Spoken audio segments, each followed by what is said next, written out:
views and opinions expressed do not necessarily reflect those of Access Fort Wayne, the Allen County Public Library, or any other supporting groups. If you'd like to produce a show, call us at 260-421-1250.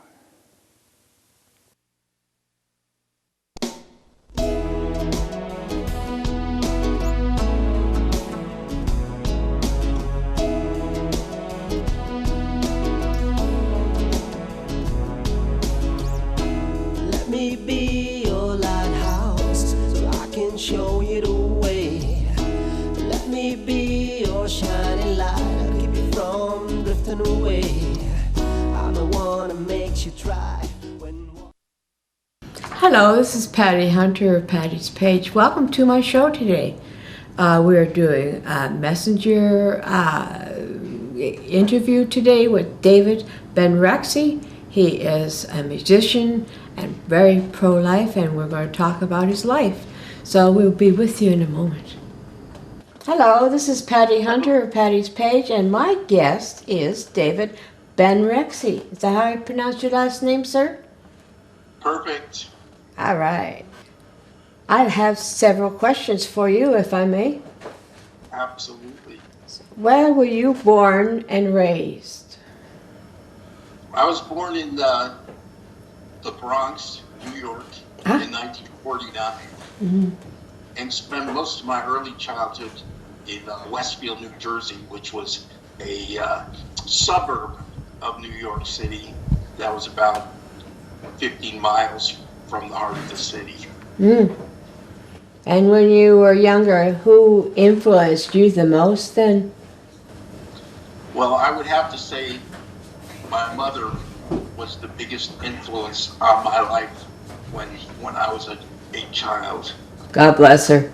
I was her baby, and she doted and fussed all over me, and she used to play music on the piano, and she had long dark hair and was beautiful, so I was just utterly fascinated with her. Oh. And she was my standard for what was right and wrong and how people were supposed to act as well. That's good. It's good to be brought up the right way. She sounds like a very lovely lady. Lovely, but troubled. Oh, I'm sorry. I'm sorry.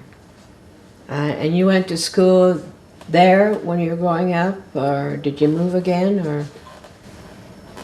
Well, I had all 6 years of primary school and 2 years of junior high school in that town, Westfield. Then my parents went through a couple of transfers in 2 years, and so ninth grade was in a completely different part of New Jersey, and that lasted for a year. And then my father, who was a scientist, was transferred to Easton, Pennsylvania. Scientist? And this became the Pennsylvania period of my life. I went to college at Penn State after I graduated from Easton. What did you major in? Well, I started out as a pre-med major, and I can honestly not say I ever really wanted to be a doctor, but I thought by trying to be a doctor I would make my parents proud of me, and that was the main thing. What I always really wanted to do was play music and entertain people. Aha. I thought, well, that was immature, and that's something I need to outgrow. I still haven't outgrown that. Well, may you never outgrow it. So, your first job, what did you do? Was it in the music, or? Well, it's interesting. When I was 12 years old, somebody came around to the neighborhood in Westfield, and they were looking for boys who would carry the Newark Star Ledger, and I was just starting 7th grade, and it was right before Christmas, so my very first week on the job, it was hard work, and the pay was only about $4 a week plus tips, and I got about $5 to tips among 50 customers, which seemed like an awful lot of money back in the old days. I understand you worked several years as a correctional officer. Where was this? Well, this was right here in the Charleston area of South Carolina, and I took a job as a correctional officer at the only prison in South Carolina that has death row. Oh. In a lot of ways, it's the baddest prison in the area. Mm. And to be a chaplain there, and they weren't interested because I didn't have a master's degree. So I thought maybe I would get in through the back door by working as a CO, a correctional officer. But I found the opportunity to minister as a CO was so large that I just totally loved my job for 6.5 years. Mm. And then I retired. So, did you learn anything from those 6.5 years? How to deal with people? Or? Oh, yes. Complete learning experience every day. First of all, you learn even more to rely on God so that you're not walking around scared all the time, and so you can see any harm that might be directed your way. Oh, why? You to learn how to navigate the all the rules and how they're applied within the prison. Hold yourself to the highest standard of conduct, while the people around you are going to bend all the rules and make a joke of what they're doing. It's sad, real sad that there are prisons, but we have no other choice if they do wrong. When you first became interested in music, how old were you then? Well, I was always interested in music, but my earliest memories are of my mother playing piano when I was about 3 years old. 3? Oh, boy. And all, listening to records like the Peer Gynt Suite and the Hall of the Mountain King, and listening to classical music and opera, because that was what my mother preferred. But then I got turned on to what you might call New York rock and roll and top 40 and Elvis Presley and all those cool things going on in the mid to late 50s. Oh, I know that. I was born 1952, so I'm almost there. Yeah, so the music that we heard was very similar, and I'm sure it powerfully impacted our world a lot more than our parents ever thought it would. Especially with the Beatles. So, where did you learn how to write music? Are you a musician? Yes, I'll admit it. I'm guilty of fascination with music and a compulsion to play it and write it that goes back many years. You could say it's a life sentence.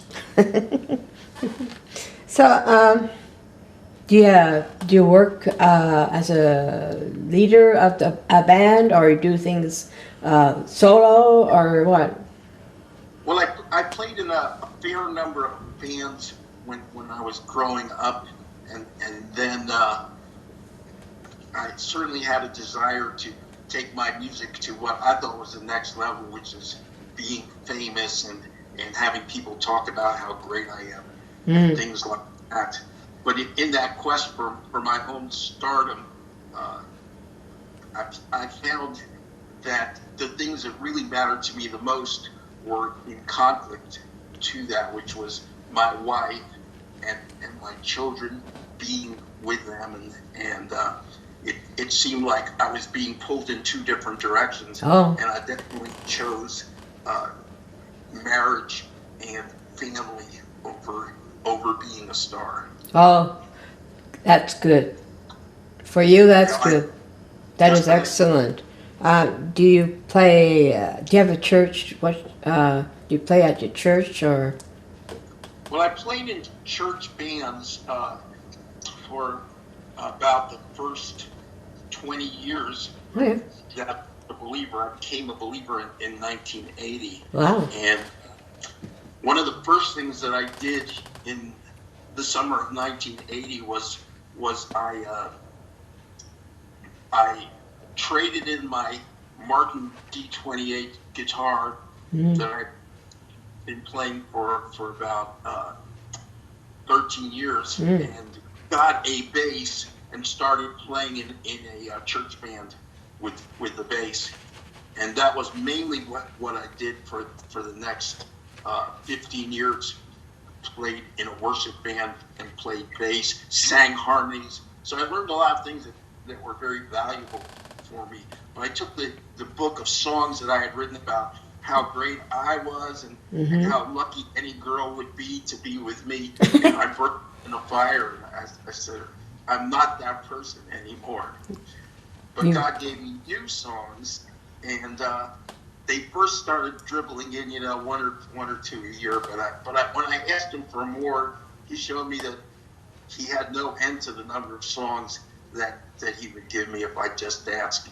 And he's given me hundreds upon hundreds of songs.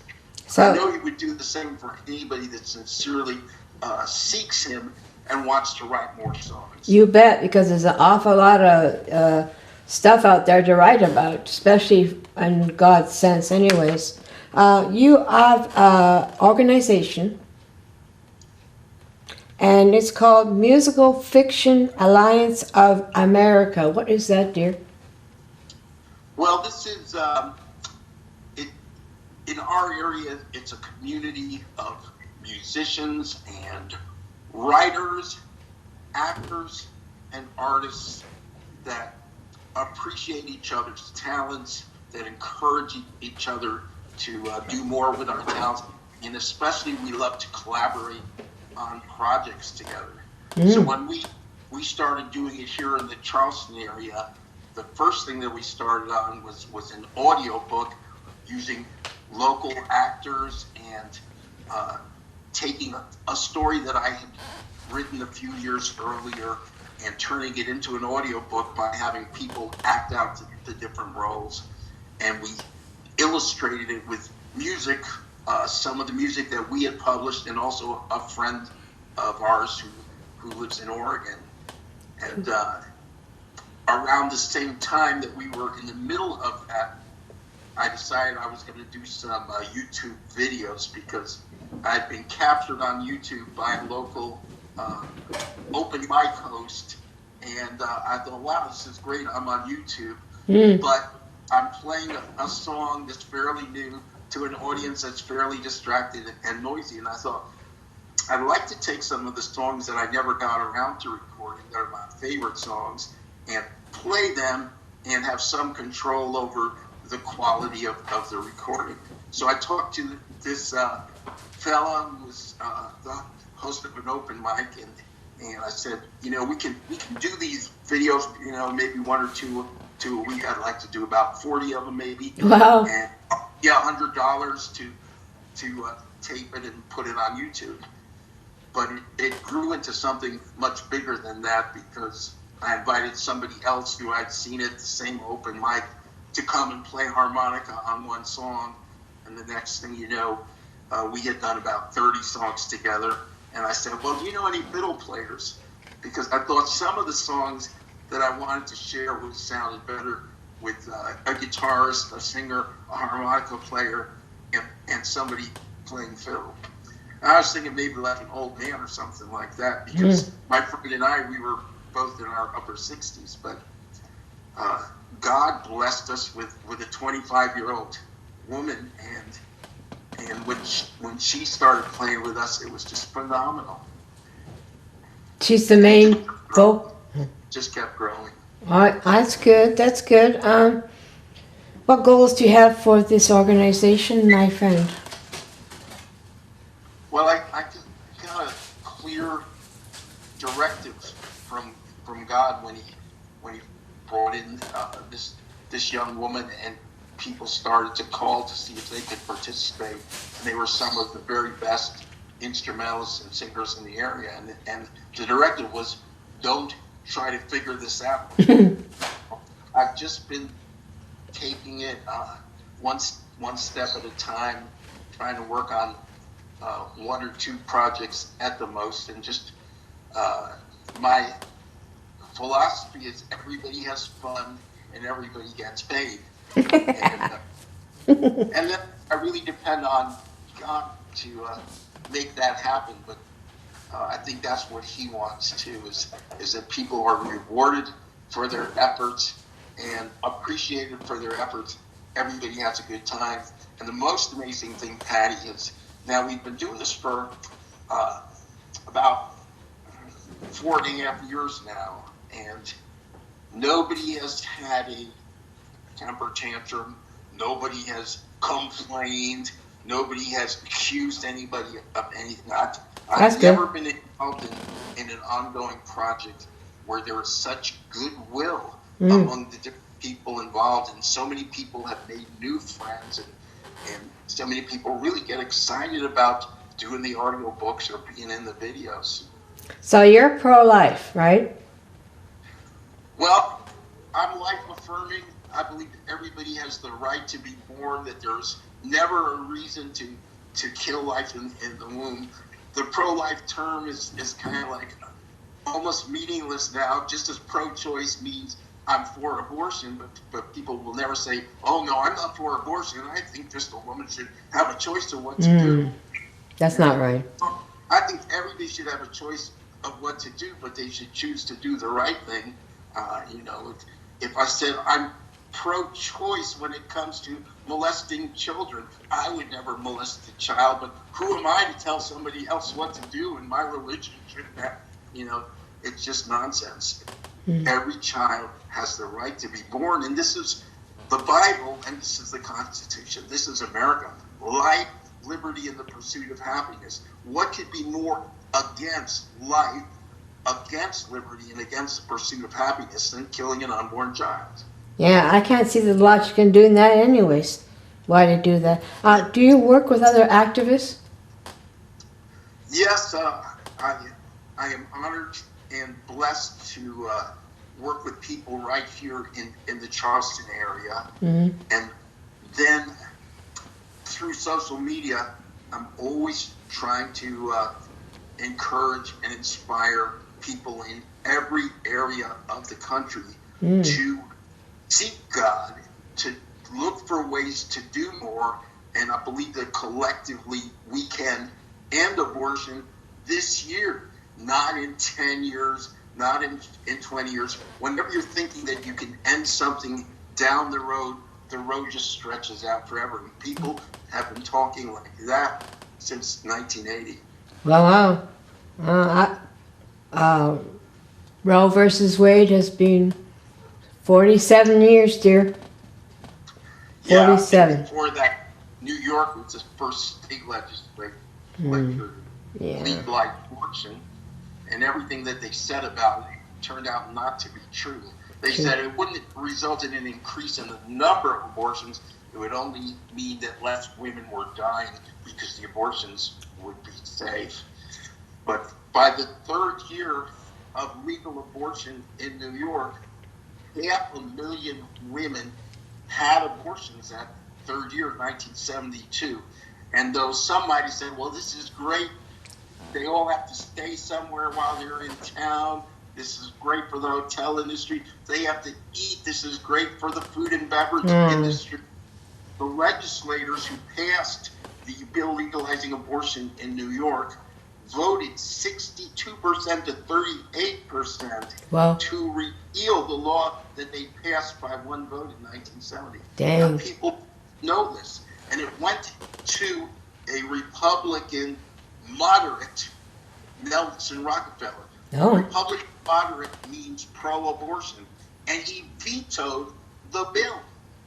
And so it remained legal there. And then the next year, 7 out of 9 men who were not elected, none of them elected, made abortion legal in 50 states. The judiciary is not created to make laws. They're only created to judge whether laws are constitutional or not. And the law protecting life, there is no unconstitutional law ever that protects life in the United States. You have several songs that are pro-life, you might say, pro-children. Yes, I've been blessed with a lot of tunes over the years. What's your favorite? of them on our YouTube channel, Mm-hmm. which is easily accessed if you just put MUFIC on a YouTube search engine. Our video channel will pop up. It'll be at the top of the list. It's called Musical Fiction Alliance of America. And then we have several playlists there. One of them is called The Case for Birth. And these are all our songs about the sanctity of life. And your favorite one is? Your favorite sorry? song? Your favorite song is, sir? My favorite song? Mm-hmm. I really don't have a favorite song. I just love to sing and share music, and whenever I do it live, I want to do the best that I can to reach whoever is hurting the most or whoever is discouraged. And whenever I record a song, I just want to give my best effort and encourage the people that are playing with me just to be as awesome as they are. And this is what we experience when we make a video. Everybody just has an amazing time. So the song that we picked was Let Them Live, right? Let the babies live. Let the Yes. babies Now, live. Can you this talk? one, it's a 4-word message. You know, we can make a statement. That's good. We can ask a question. That's good. But if we can make a command, I believe that that's the most powerful way to reach somebody. And let the babies live is our command to the United States of America. That's Where right. babies are being killed in all 50 states today, tomorrow, and every day. And we say, let the babies live. And with that, we're at the end of our show, and we're going to be leading out with that song, that video, Let the Babies Live. And thank you so much, David, for being on my show. Thank you. I love you. I appreciate you. And I'm so honored to be able to hear about the songs and what we're doing here in the low country of South Carolina. Stay on the line. Okay. This is Patty Hunter, Patty's Page. Thank you so much for coming in, enjoying my TV show today. I will see you next week.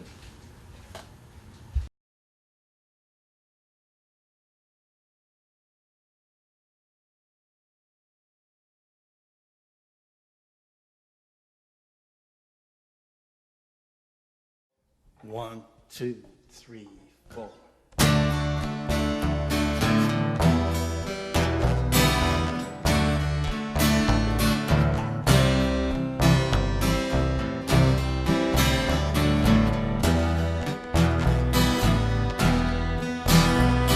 We all get here the exact same way when a man and a woman procreate. Life begins with that divine spark, precious to God forever in His heart. Let the babies live. Let the babies live. Each one has so much to give. You will be so glad you did. Let the babies live. Some are boys and some are girls. Each a vital part of the Father's world. Life is precious, life is short. God will help you, you may be sure. Let the babies live. Let the babies live. Let the babies live. Each one has so much to give. You will be so glad you did. Let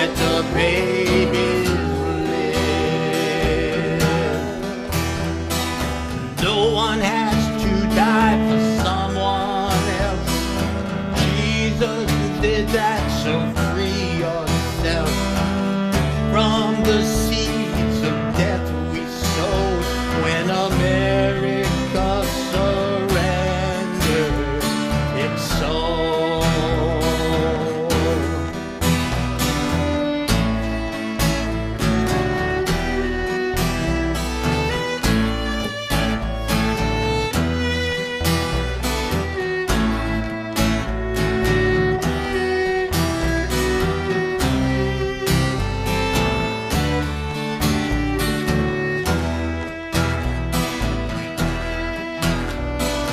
No one has to die for someone else.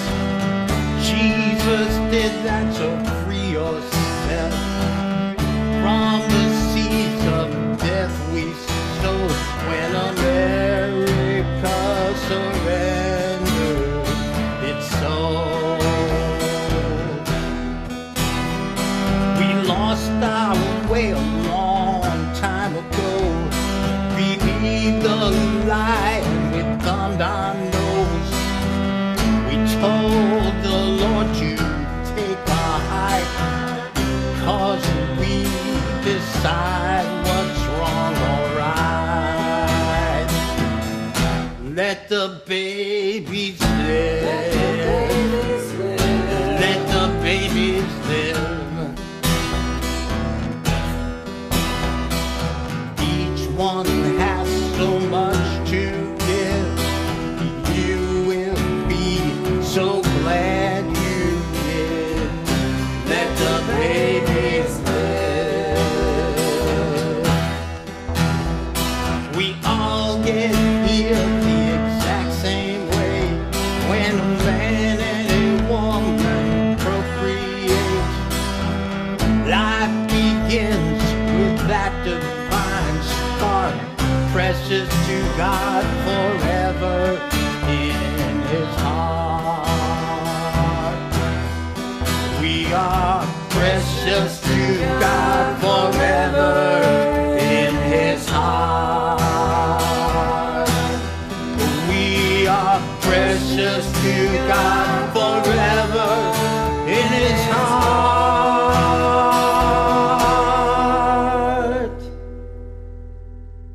Let the babies live.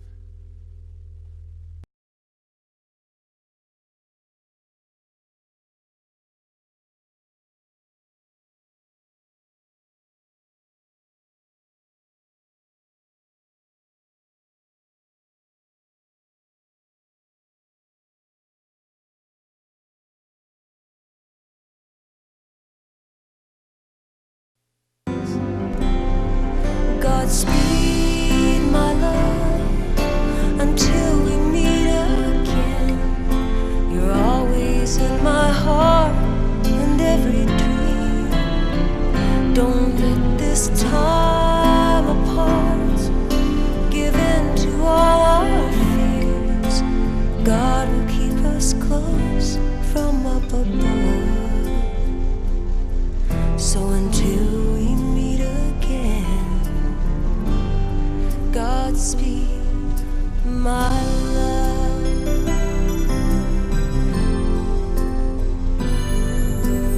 God is with us always for the rest of our lives.